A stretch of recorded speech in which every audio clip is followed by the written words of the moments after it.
Hi, I'm Charlie Dresden. And I'm Travis Crook. With the Group Real Estate here in Steamboat Springs, Colorado. So by now you've likely heard that the real estate industry is going through some changes.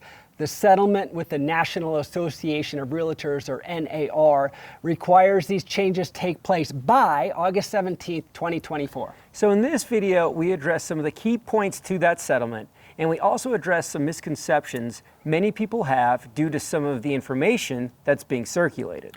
There are two main changes. The first change primarily affects realtors like Travis and I. The multiple listing service, or MLS, no longer states how much a seller is willing to compensate a buyer's agent, meaning how much we get paid. This means that brokers need to contact the listing agent to see what compensation a seller is offering because it's no longer a data point in the MLS. Now, the second change is that buyers must sign an agreement with an agent before touring any property.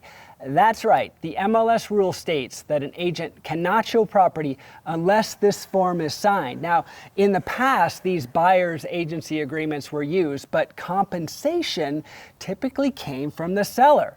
A buyer was rarely obligated to pay for these services.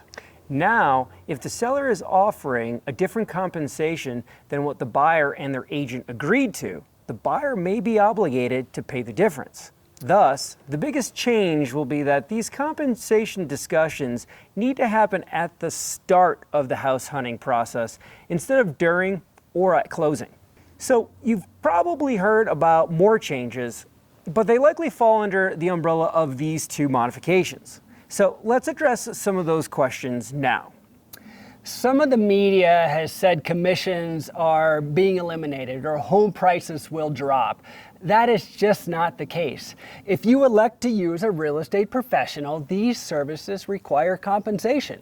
While commissions have and always will be negotiable, they are not going away, and regardless of the commission amount, home prices will not likely drop. Another media talking point is that sellers don't have to pay the buyer's agent compensation. In reality, sellers have never needed to pay the buyer's agent, but there are advantages for sellers to pay a co-op compensation.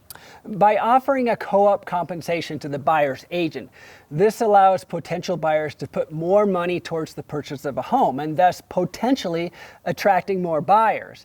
In addition, if other sellers in the area have decided to offer compensation, one could maybe even the playing field by offering a similar compensation.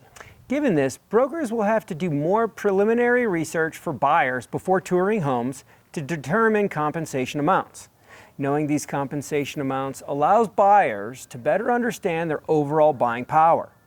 If a seller is not offering a buyer's agent compensation, then that buyer is obligated to pay their agent for their services and thus have less buying power. To summarize, the real estate industry is changing a bit. Now, these changes will increase transparency for the industry, which is great. How these changes really play out has more to do with the local economy and the motivations of sellers and buyers. What we can say is this: real estate is one of the largest purchases most people will ever make, so please take this process seriously and align yourself with a true professional that has your best interest in heart. I'm Charlie Dresden. And I'm Travis Crook.